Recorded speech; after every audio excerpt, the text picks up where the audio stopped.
जय माता दी दोस्तों यारों, आज जरूर सुने आखिर कहां किस रूप में हुआ था पांडवों का पुनर्जन्म, किस पुराण में है इसका वर्णन। कलयुग में पुनर्जन्म महाभारत का युद्ध धर्म और अधर्म का युद्ध था। इतना विविध युद्ध शास्त्रों के अनुसार किसी युग में नहीं हुआ जिसने अपनों से ही अपनों की लड़ाई थी। इस युद्ध का परिणाम भी इसकी भयावहता की तरह ही विविध और विनाशकारी था। कलयुग में कौन से पांडव ने कहां जन्म लिया, जानिए रहस्य महाभारत में। वीडियो में आगे बढ़ने से पहले अगर आप सब हमारे चैनल भक्ति में शक्ति 8824 पर नए हैं तो चैनल को सब्सक्राइब जरूर कर ले, साथ ही वीडियो को अपने अपने दोस्तों में शेयर करें। दोस्तों, व्यक्ति अपने आप में महान था, हर कोई किसी ना किसी का अवतार था और सभी के पास अद्भुत शक्तियां थी। कोई उन शक्तियों का इस्तेमाल कर पाया तो कोई नहीं, कोई हार गया तो कोई जीत गया। कहते है कि सभी योद्धा एक रात के लिए जीवित हो गए थे और ये भी कहते हैं कि सभी योद्धा कलिकाल में किसी ना किसी नाम से फिर से जन्मे थे। आओ जानते हैं उनके अवतारी जीवित और कलिकाल में पुनर्जन्म की रोज कहानी। अवतारी भगवान श्री कृष्ण विष्णु के अवतार थे तो बलराम शेषनाग के अंश थे।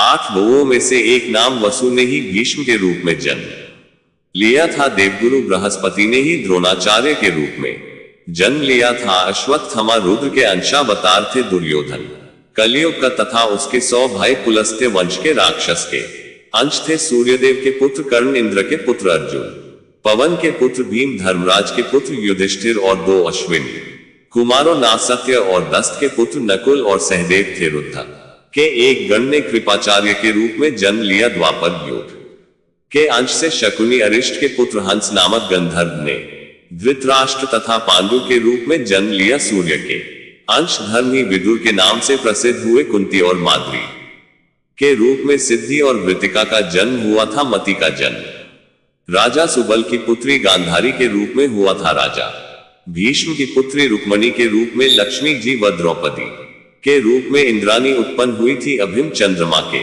पुत्र वर्चा का अंश था। मरुदगण के अंश से सात्यकी, ध्रुपद, कृतवर्मा व विराट का जन्म हुआ था। अग्नि के अंश से दृष्ट, धूम व राक्षस के अंश से शिखंडी का जन्म हुआ था। विश्व देवगण द्रौपदी के 5 पुत्र प्रतिबंध, सुत, सोम, श्रुत, कीर्ति, शतान और श्रुतसेव के रूप में पैदा हुए थे। दानव राज विप्र, चिति, जरासंध व हिरण्य कश्यप शिशुपाल का अंश था। कालनी दैत्य ने ही कंस का रूप धारण किया था। इंद्र की आज्ञा अनुसार अप्सराओं के अंश से 16,000 स्त्रियां उत्पन्न हुई थी। एक रात के लिए जीवित हो गए थे मृत योद्धा।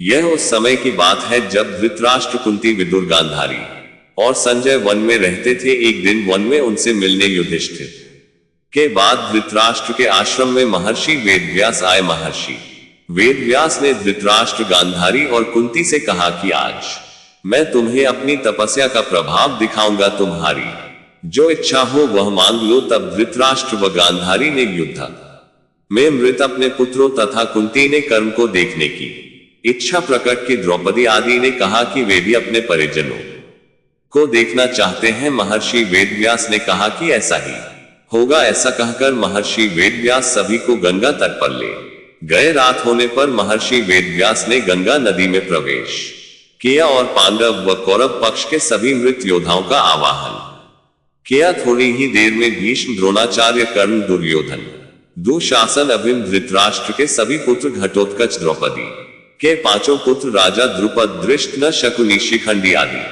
वीर जल से बाहर निकल आए। उन सभी के मन में किसी भी प्रकार का अहंकार व क्रोध नहीं था। महर्षि वेदव्यास ने धृतराष्ट्र व गांधारी को दिव्य नेत्र प्रदान किए। अपने मृत परिजनों को देख सभी के मन में हर्ष छा गया। सारी रात अपने मृत परिजनों के साथ बिताकर सभी के मन में संतोष हुआ। अपने मृत पुत्र, भाई, पतियों और अन्य संबंधियों से मिलकर का संताप दूर हो गया। इस प्रकार वह अद्भुत रात समाप्त हो गई। भविष्य पुराण में वर्णित एक कथा। भविष्य पुराण के अनुसार शिवजी से युद्ध करने के कारण पांडवों को कलयुग में पुनः जन्म लेना पड़ा था। कहते हैं कि जब आधी रात के समय अश्वत्थामा, कृतवर्मा और कृपाचार्य ये तीनों पांडवों के शिविर के पास गए और उन्होंने मन ही मन भगवान शिव की आराधना कर उन्हें प्रसन्न कर लिया। इस पर भगवान शिव ने उन्हें पांडवों के शिविर में प्रवेश करने की आज्ञा दे दी, जिसके बाद अश्वत्थामा ने पांडवों के शिविर में घुसकर शिवजी से प्राप्त तलवार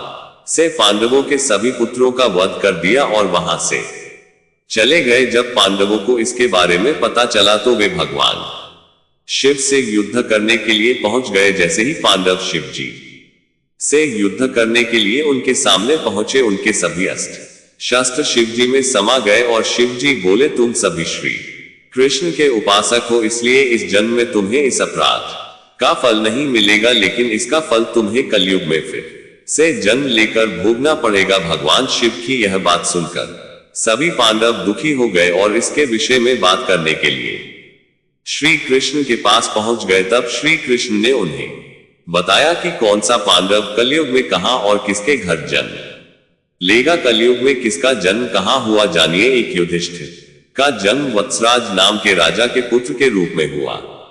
उनका नाम मलखान था। दो भीम का जन्म वरुण नाम से हुआ, जो वनरस नाम के राज्य के राजा बने। तीन अर्जुन का जन्म परलोक नाम के राजा के यहाँ हुआ, उनका नाम ब्रह्मानंद था। चार नकुल का जन्म कान्यकुब्ज के राजा रत्न भानु के यहाँ हुआ, उनका नाम लक्ष्मण था। पांच सवने भीम सिंह नामक राजा के घर में देवी सिंह के नाम से जन्म लिया। छह दानवीर कर्ण ने तारक नाम के राजा के रूप में जन्म लिया। सात कहते हैं कि धृतराष्ट्र का जन्म अजमेर में पृथ्वीराज के रूप में हुआ और द्रौपदी ने उनकी पुत्री के रूप में जन्म लिए था, जिसका नाम वेला था। हिंदू धर्म ग्रंथ में अनेक पुराणों का वर्णन मिलता है। इन पुराणों में भगवान से जुड़ी कई घटनाओं का वर्णन है। इसी प्रकार भविष्य पुराण में द्रोण पुत्र अश्वत्थामा द्वारा पांडव पुत्रों के वध का तथा तत्पश्चात पांडवों द्वारा शिवजी से युद्ध का विस्तार से वर्णन किया गया है। भविष्य पुराण में ये भी बताया गया